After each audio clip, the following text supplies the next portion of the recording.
Welcome to section 5.5, home of the all-important U-Substitution.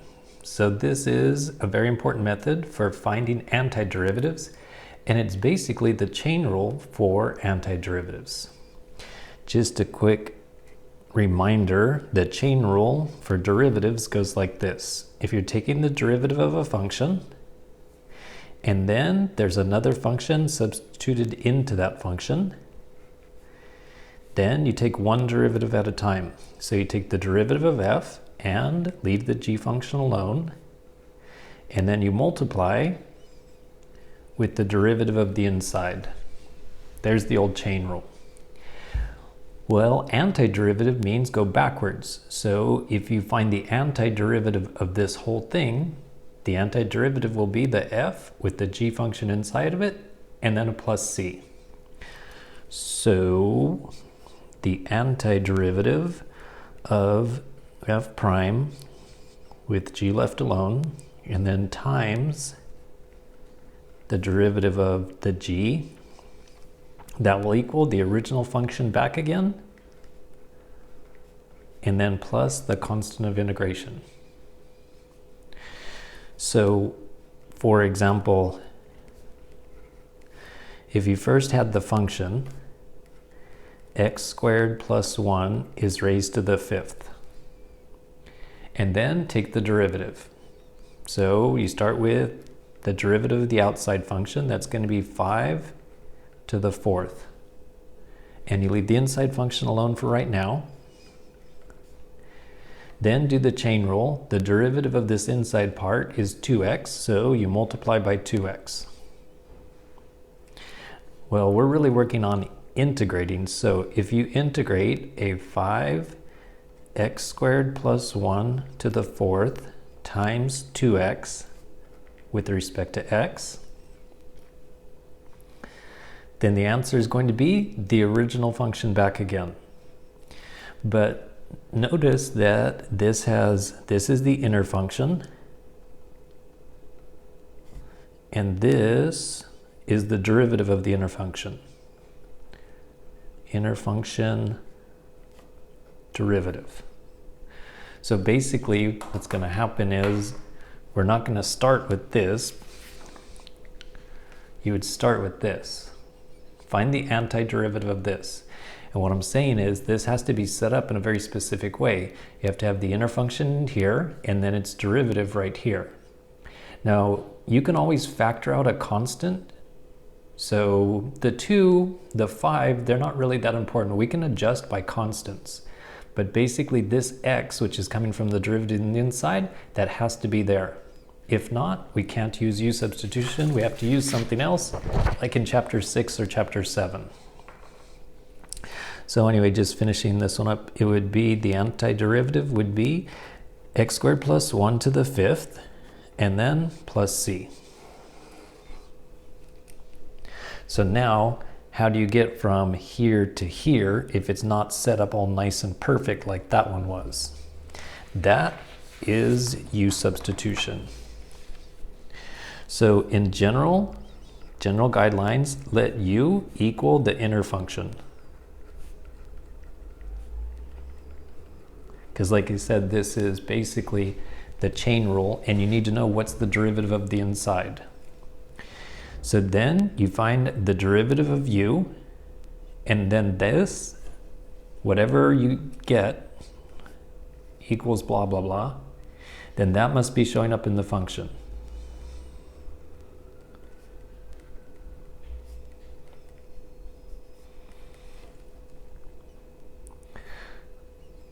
So let's redo, well, not redo, let's do one similar to the last one. If it was x squared plus 7 is raised to the 19th power, and then it's multiplied with x dx. So it's very similar to the last one. So you start by letting u equal the inside part. So let u equal x squared plus 7. Now take the derivative. So on the left side, I would say du dx, in other words, take the derivative with respect to x. on the right side, the derivative is just 2x. Now the other thing, this right now has all x's, and when I do U-substitution down here, it needs to have all u's. It cannot have a mixture. So I need to separate these variables. So multiply both sides by dx, and that way all of the u information is on the left side and all of the x information is on the right side. Now this is showing up in the problem, x times dx, and we have a match, x times dx. But we happen to have this extra 2. Well, because you can factor constants out of integrals, what I'm going to do is get rid of this 2 by multiplying both sides by a half. So in other words, x times dx can be replaced with a 1/2 du. Now we're ready for the U-substitution. So it's going to be integral, and then this is just going to be u raised to the 19th power. And then this x dx gets replaced with 1/2 times du. And then everything has been substituted for, so now you can find the antiderivative. So you add 1 to the exponent, that's going to be a 20, so it's going to be u to the 20 over 20, and then times the half, and plus a c. The last thing to do is replace the u with x squared plus 7. So this is going to be x squared plus 7 raised to the 20th, and then it's over 40 and plus c. And that is the antiderivative. Like I've said many times, the great thing about antiderivatives is you can always check your answer. So over here, I'm going to check it, take the derivative of our answer.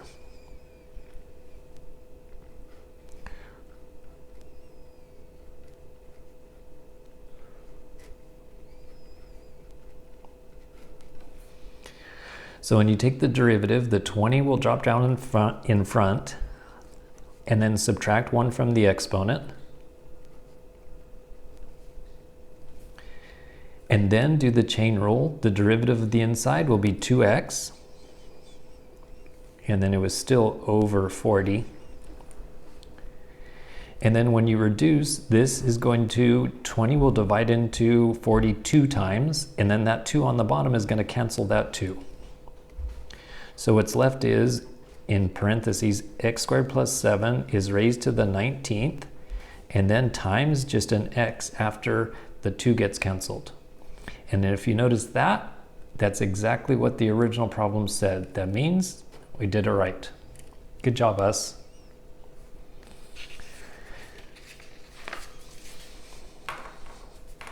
Then for example number 3,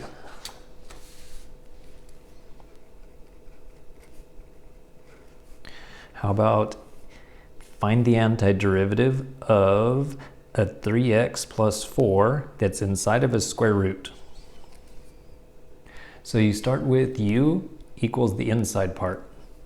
So let u equal the inside part, 3x plus 4. Now take the derivative of that. So the derivative with respect to x is equal to just a 3. And now separate the variables. So leave the u on the left side, the u information, and all x information needs to be moved to the right side. So once these dx's cancel, then du is equal to 3 times dx. And usually this step is the same where I multiply in red by dx. So usually I just skip that and I go straight from this to this. Saves me that one little step, which is the same every time, just multiply by dx. So now if you compare, this just says dx. It doesn't say 3 times dx. So that means that we need to get rid of 3. So you could either multiply both sides by a third, or you could divide by 3. I'm going to divide by 3. Now, a very important thing is, on this step, the only algebra that's allowed is you can multiply by a constant or divide by a constant. You cannot add or subtract, and you cannot use anything with x's or use only numbers, and you can only multiply or divide. So at this point, you can only multiply or divide by a constant. Okay, so this is going to be du over 3 equals just dx. And now it's ready for the substitution. So this part right here is going to become the square root of u. So integrate the square root of u, and this dx is going to become du over 3. With the over 3 part, that's a constant that you could factor out a 1/3. I prefer to do it that way, just factor out the constant. That way it makes this part look simpler. And then to find the antiderivative, rewrite the square root as the half power. And then add 1, which will be 3/2, and divide by 3/2. So the 1/3 is still there. And then dividing by 3/2 means that we get to multiply by 2/3. And then it's going to be u to the 3/2 power. And because we're done integrating, plus c. And the last step is always replace the u, in this case, with the 3x plus 4. So let's see, this will be 2/9. And then 3x plus 4 is raised to the 3/2 power, and then plus the c, and that is the antiderivative.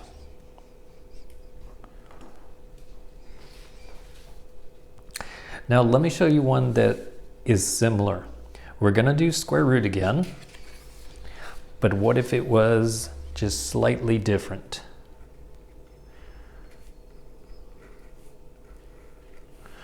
So what if there was an extra x that's outside of the radical, and then inside the radical we'll go with 2x plus 4.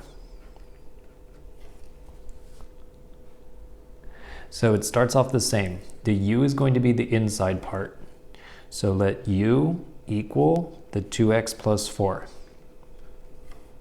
And then, like I said, that step where I multiply both sides by a red dx, I like to skip that and just go du equals, the derivative of this will just be 2, and then multiply both sides by dx.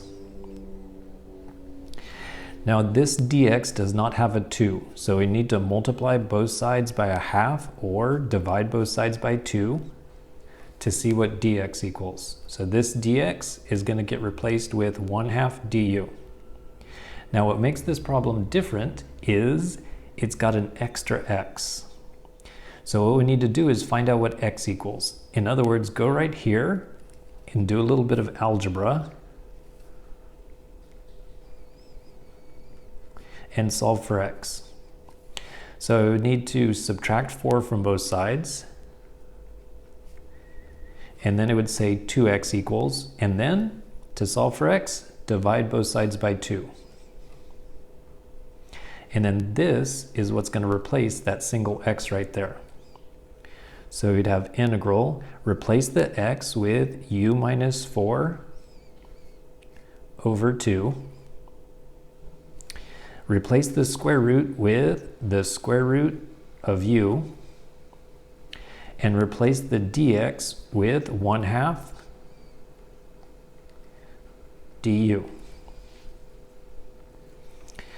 With a 1/2 times another 1/2, that's 1/4, and the 1/4, you can factor it out. Then I'm going to rewrite this as u to the 1/2 power.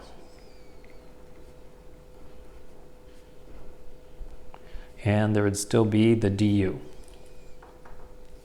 The next thing to do is a little bit of algebra, that is multiply this out or distribute the u to the 1/2.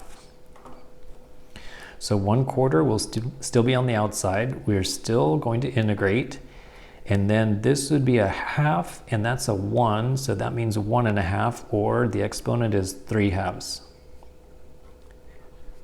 And then also multiply it with the -4. So now add 1 to the exponent to find the antiderivative. So add 1, that's going to be 5/2, and divide by 5/2. For this one, add 1 to the exponent, that's 3/2, and then divide by 3/2. So the 1/4 is going to be multiplied with everything. This one I need to invert, so that's going to be 2/5, and then u is to the 5/2. And with this one, invert and multiply, so that means multiply by 2/3. And then this is going to be u to the 3/2. And then we've integrated, so put a plus c. And then the last thing is replace the u with the 2x plus 4. So this will be a 1/4 and then 2/5. The u gets replaced with 2x plus 4. So that one's raised to the 5/2 power. This will be 8/3. And then replace the u with 2x plus 4. And that one's raised to the 3/2 power. And then plus c. If you want to, you could distribute the 1/4 to both of these, or you could just leave it like that. Since I'm running out of paper, I'm just going to leave it like that. That's just fine. Okay, now what about trigonometry, you're probably saying? For example number 5. Well, let's do an easy one first. How about if you integrate cosine of 8x? So let the u equal the inside part, the 8x. Then take the derivative, which will just be 8, and then multiply both sides by dx. And this dx does not have an 8, so remove the 8 by either dividing by 8 or multiplying both sides by 1/8. And then that is what the dx equals. So when you make the U-substitution, it's going to be the integral of cosine of u, and then du times an 1/8. And the 1/8, you could just factor it out. So what's the antiderivative of cosine? You're right, it's sine. So this is going to be 1/8 sine of u, and then plus c. And finally, replace the u. So this will be 1/8 sine of 8x plus c. Now, let's do one that is a little more challenging. Example number 6.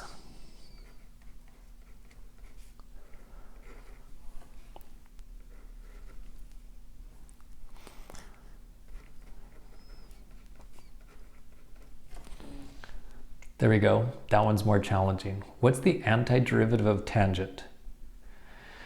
So if you try to just think of derivative of tangent as secant squared, no, that's not secant squared. The derivative of secant is secant times tangent, but that's missing a secant.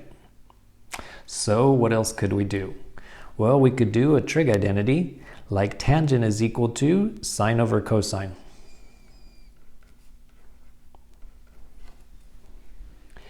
Then, what do I let u equal? Do I let it equal the sine or the cosine?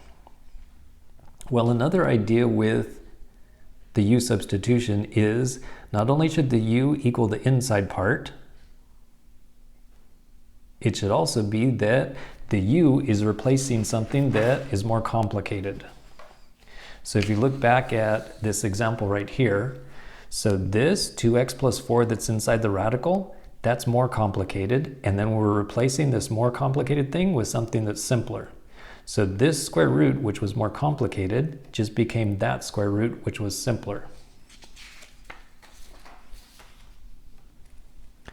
So with this one, let u equal, since this is in the denominator, that's more complicated than just a sine. So I'm going to let u equal the cosine, because it got inserted into the denominator of a function. Now the other thing is, when you choose the u, the du has to be showing up in the problem. So if you take the derivative of cosine is negative sine, and then multiply both sides by dx. And then if you notice, this is showing up in the problem. It's right there. So that means that this du is definitely good news. The only thing is we need to get rid of the negative, so multiply both sides by a negative. And then this one matches the red circle perfectly. So it's ready for the U-substitution.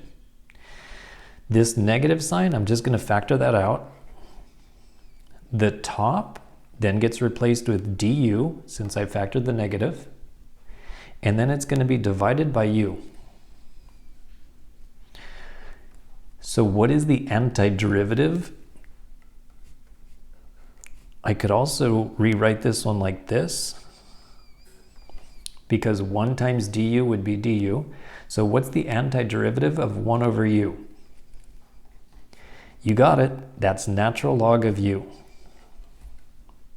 And then don't forget the plus c.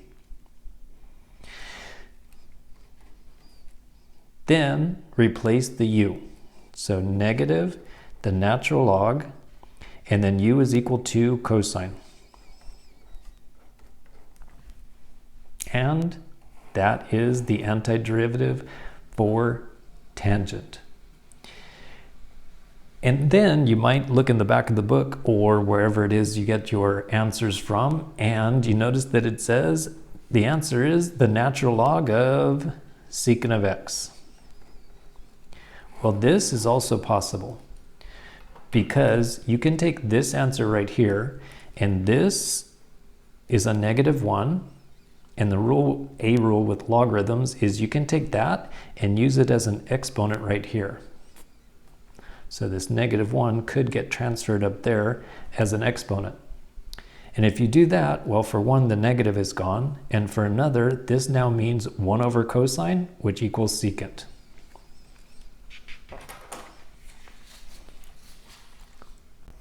And then just one more example, number 7. What's the integral of the natural log of x divided by x? So let's try let u equal the bottom part. Well, that right there, my brain already says I do not like that, because the idea is that u is supposed to replace something that's more complicated, because you're taking a complicated problem that has x's, you're changing it into something simpler that has u's. Well, an x is not any more complicated than a u. Those are exactly the same. That was not such a good idea. Then maybe you let the u equal 1 over x, because this basically has a 1 over x in it. Then the derivative of 1 over x is negative 1 over x squared. And then we've got a problem because there is no x squared in the denominator, and also there's nothing that's said about natural log. This is sometimes what U-substitution looks like. You try one thing, doesn't work. Try another thing, it doesn't work. Try a third thing. So how about if u is equal to natural log of x? So that's taking something more complicated and replacing it with something simpler. So the derivative is going to be 1 over x times dx. And if you notice, this has exactly that. It's got a dx on the top and an x on the bottom. This is exactly the same. So then this problem is going to become, replace the u, or replace the natural log with a u, replace the dx over x with just du. And there we go. We took something that was more complicated and replaced it with something that is definitely much simpler. Since this is u to the 1, its antiderivative is going to be u squared over 2 plus c. And last, replace u with the natural log of x. So that's going to be the natural log of x is squared over 2 plus c. And there we go.